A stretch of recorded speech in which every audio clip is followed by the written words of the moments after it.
OTN, that is Optical Transport Network.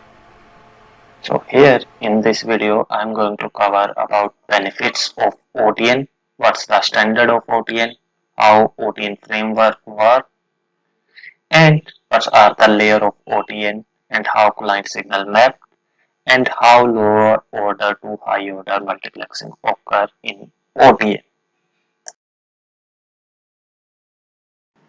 In OTN we can transmit high bandwidth up to 100 GB and more.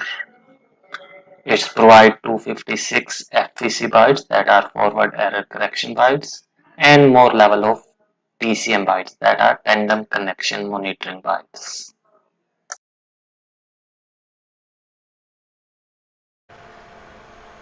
G.871 define the framework of OTN. G.872 and G.873 define the network architecture, and G.709 define the structure and mapping of OTN.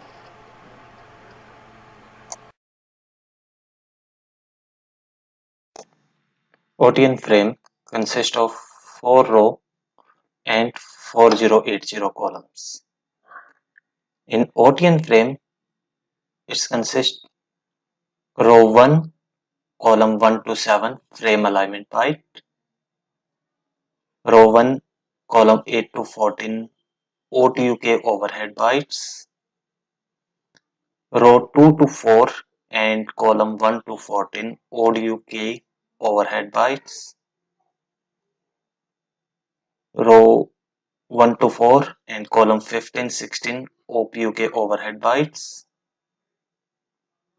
and row 1 to 4, column 17 to 3824 payload,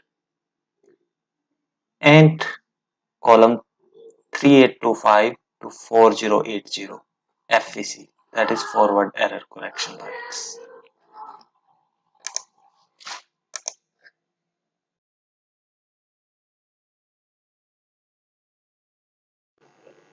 A client signal, which can be SONET traffic, STS traffic, or IP traffic over any ATM traffic. On this client signal, will add the overhead bytes, that are OPUK overhead bytes, and it will create the optical payload unit, that is OPU. And on this OPU payload unit, now will add more overhead bytes for ODUK overhead bytes and TCM bytes, that are tandem connection monitoring bytes, and it will create ODUK payload. On ODU will add more overhead bytes for OTUK overhead bytes and 256 FVC bytes, that are forward error correction bytes, and it will create a OTU unit, optical transport unit. All these three units are electrical layer of OTN. Then we'll map this OTU signal on optical channel, and it will create a OCH, that are optical channel. Similar way, we have multiple OTU that are assigned to optical signal, and these are creating multiple OCH here. And we'll add the OCH overhead bytes on OSC signal, and it's create OMS section, that are optical multiplex section. And here we'll add more OMS overhead bytes and adding the OTS overhead bytes and creating complete OTS section. And we'll send the OTM communication bytes also in OSC channels. All these three layers, OCH, OMS and OTS, are optical layer. So in OTN we have 6 layers, 3 are electrical and 3 are optical. So electrical layers are OPU, ODU and OTU, and optical layer are OCH, OMS and OTS.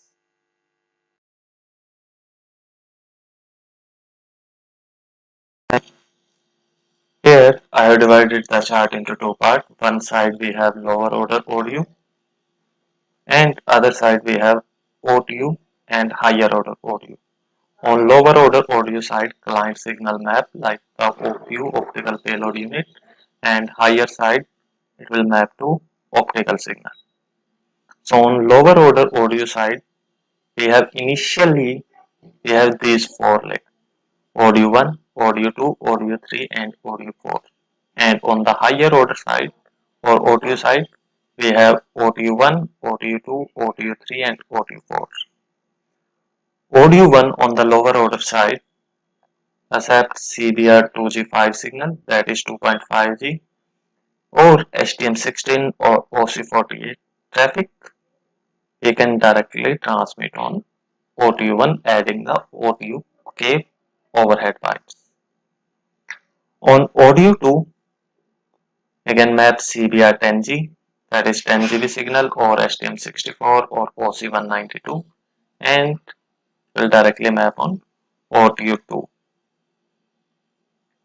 On audio 3, again map CBR40G, that is 40G signal, or STM256 or OC768, and will map on audio 3 layer. On audio 4, we have 100G client signal and will map on audio 4 on the optical side. Now, if we want to transmit audio 1 into audio 2, so we need to contain 4 audio 1 together and will create higher order audio 2 and will map on audio 2. Similarly, if audio 1 we want to transmit audio 3, so we'll use 16 audio 1 and create audio 3 on the higher order side and will map on audio 3. And 40 audio 1 we can create higher order audio 4 and will transmit on audio 4. Similar way, if we want to transmit audio 2 into audio 3 or higher order audio 3, so we'll make 4 audio 2 together and create a higher order audio 3 and will map on audio 3. And 10 audio 2 we can create audio 4 and will map on audio 4 layer. And if we want to transmit audio 3 and use 2 audio 3 and will map on higher order audio 4.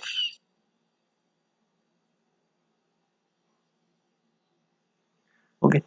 Later on, after this in feature, around in 2000, the requirement came to send Ethernet traffic on OTN.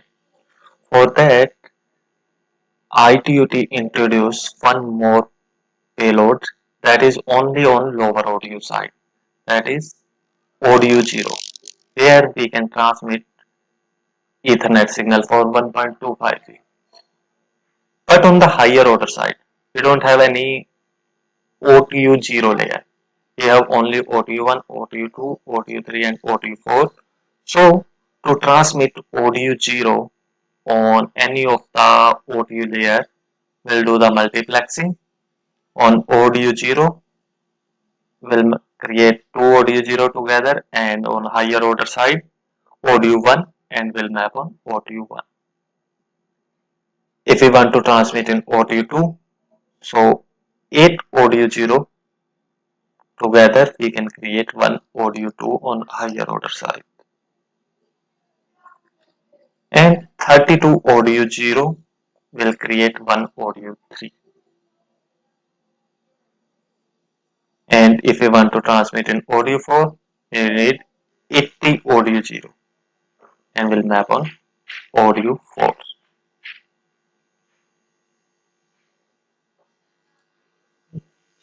And later on, like on the audio 2 side also there was one enhancement, like in audio 2 we can transmit STM64 or OC192 signal, which we can easily transmit on audio 2.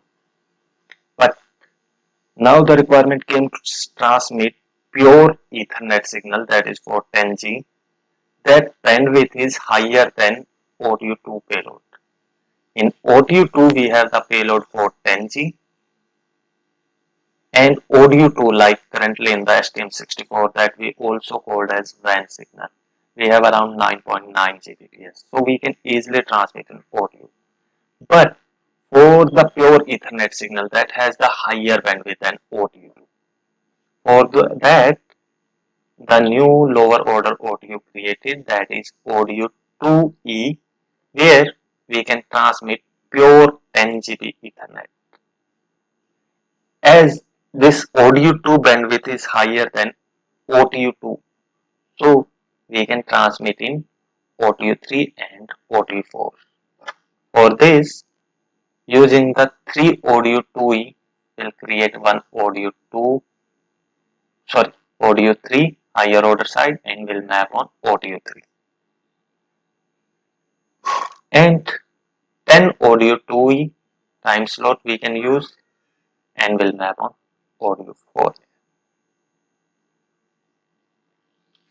And now the ODU flex has been also introduced on the lower order ODU side. Here we can transmit any client bitrate or GFP data. So this is flexible. This is only applicable for higher than ODU2 layer like 2.5G. So this data only can transmit in ODU2, ODU3 and ODU4.